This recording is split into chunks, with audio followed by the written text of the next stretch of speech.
Hey YouTubers. Okay, I was going over some of the language material, and there are a few things I hadn't pointed out. The textbook.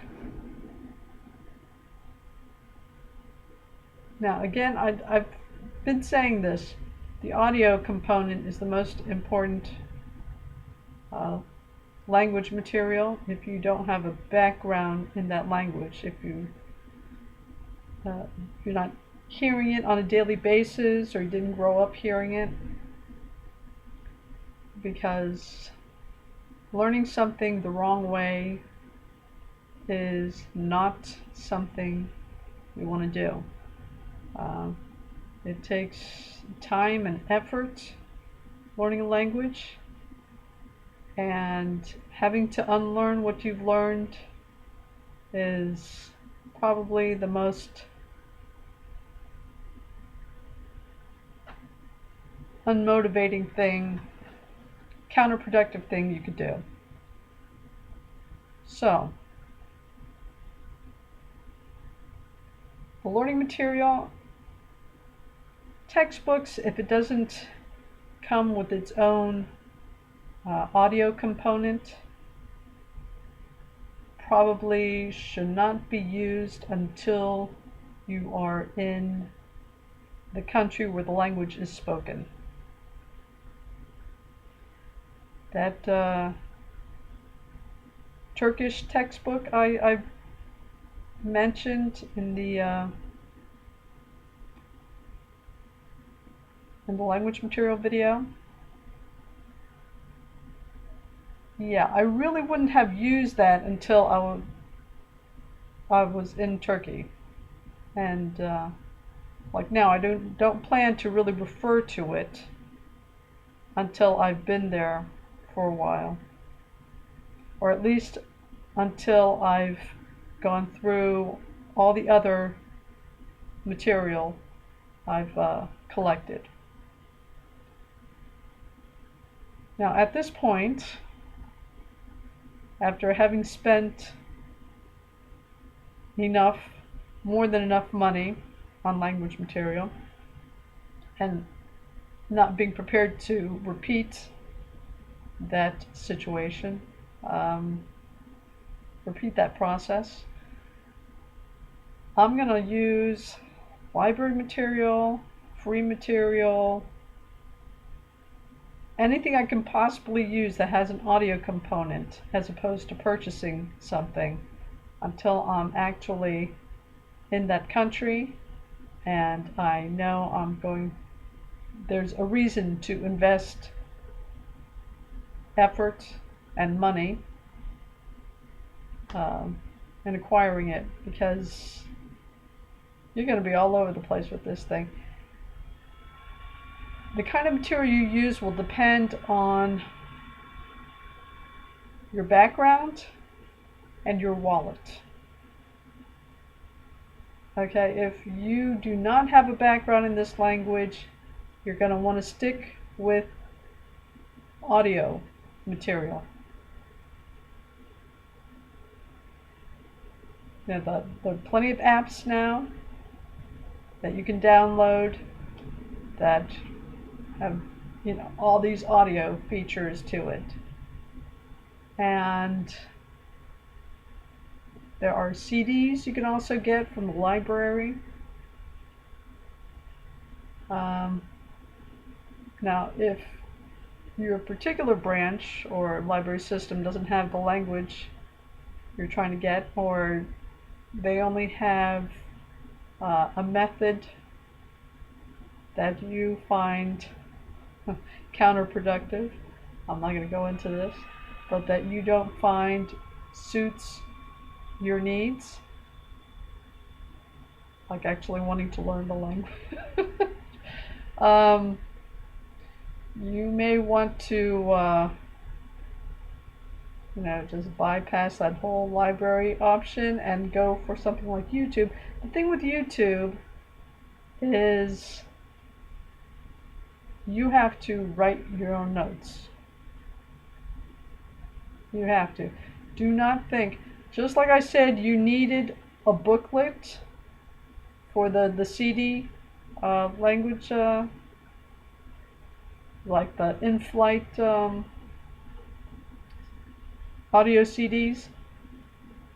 Don't get one without a booklet. Because, I mean, the whole point is you being able to reproduce the sounds. If you're just listening to this and you don't have any kind of hint as to how to go about saying this, I mean, even initially, like I said in the previous tape, I had to listen to it and then write down how I would try to say it. I mean, I would see how they're writing it, and I would listen to the words, and I said, that's not the right way. And I would make my own alterations, right? But darn it, if after listening to it several times, it may take 2 or 3 steps altering how I'm writing this thing. Darn it if I don't go back to the original way. I mean, the mind is just hearing it a completely different way. So it's just until you kind of bridge the but it is a process. And you do need hints as to how to say what you're hearing. Even if your mind can't interpret it that way, it will eventually, after continuous exposure, get to that point. But you still need the hints, you know? Just hearing it and thinking you're going to be able to reproduce that sound, and beyond that, memorize that sound without any kind of visual aid is not impossible, but ridiculously unreasonable. I mean, it's just, why would you make it that hard for yourself? This is not making it, writing it down is not making it harder, it's making it possible. So it's like, oh my God, what do you mean? Because you hear the audio instructions, you don't need the booklet, you can do this with that. Baloney, you do need the booklet. Okay? You need the hints to figure out how to say this thing correctly. Because because you're just spewing out these things and you think you're spewing out words doesn't mean the native speaker is going to understand what you're saying if you're not bothering really putting effort into pronouncing it correctly. And you need help. It doesn't just happen. You just hearing these sounds and replicating your own version of that without any hints as to how to go about doing it, it's not going to work. Forget it. So, and of course, my comments are not absolutes. I mean, if you happen to have that kind of ear where you can just, good gracious, wonderful. Yeah, everybody else hates you because freakish. No. You need some kind of hints as to how to go about, excuse me, the lighting just went, oh, I just realized I didn't have my own lighting here. Yeah, I tried to light up this thing, but I still need the overall. Oh, actually, my own lighting kind of, no, it doesn't. Okay. Yeah, I got these sensors. They've got sensors for this room, so keep everything well lit. Didn't realize how. There we go. Okay. So just like you needed the booklet, if you're using in-flight CDs, if you decide you need to use YouTube videos, you need to write your own notes to refer to give yourself a fighting chance of pronouncing it correctly. And you'll be altering it as you go, and your ear really starts coming into line with the sound and everything. But I mean, if you think you're just going to listen to stuff, no, the real things, learn whatever while you're sleeping. You know, learn whatever language it is you're trying while you're sleeping. Yeah. Oh my God. I'm sorry. It's just no. Cute ideas and whatever, but I mean, these people have you marked because they're going to be able to sell you stuff for the rest of your life, and you're not going to progress much in acquiring the language. So there's no magic pill, you got to work at it. So the material you end up with will be determined by your background and your wallet. Okay. If you can't, if your library doesn't have the in-flight stuff, or doesn't have the booklet, and you end up using YouTube, no, you're going to have to write your own notes, because you do need hints as far as how to pronounce things. Even if, now they may have, if they don't bother with it. The video may have the script, the transcript on the bottom of the screen, which it obviously will have to, unless you, I mean, even Turkish, which is a very phonetical, I mean, they want you, it's not like Chinese, they don't want you to learn the language. They want you to learn the language. They converted this language into a form that would be easily accessible to most people. It is very phonetical. I mean, yeah, it has things like the G with the little symbol on top is silent, and the C's and S's change their sound. If it's got that little comma underneath it, the C is pronounced like a CH and the S is pronounced like a SH. If it's got the little symbol. And what else? The C sounds like a J a lot of times. That may be only after it's followed by an E, but I mean the C, you see a lot of times it sounds like a J. And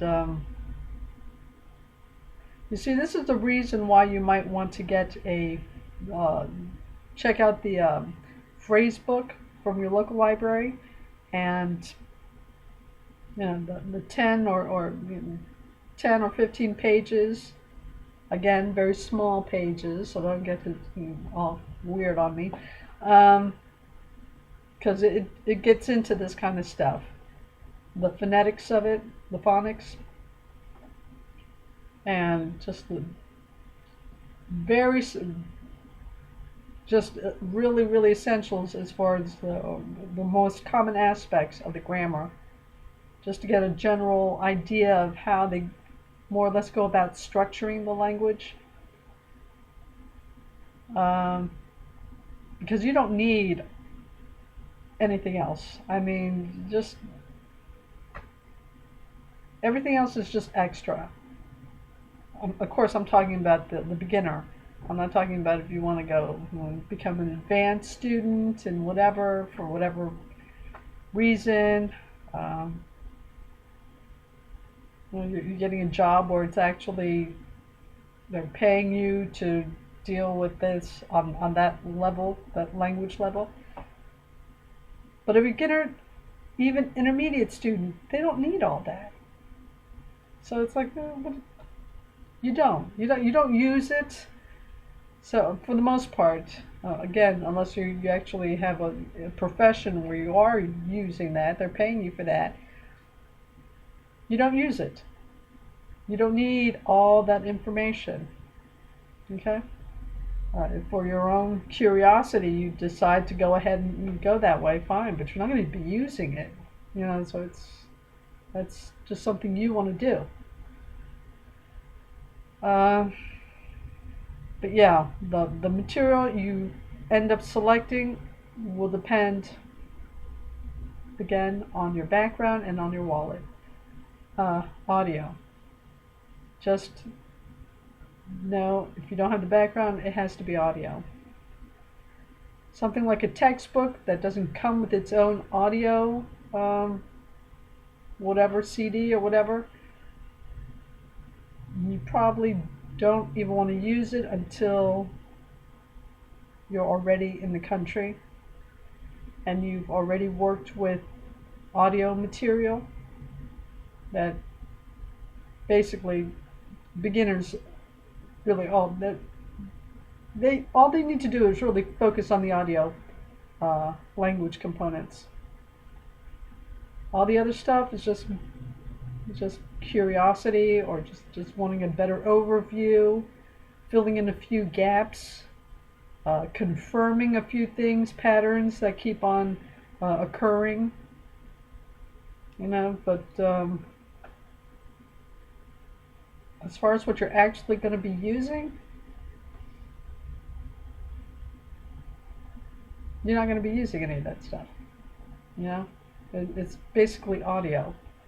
This is definitely more, less is more. Because if you're burdening yourself with all this other information, when you go to actually have to say something, I mean, you hear about this time and time again.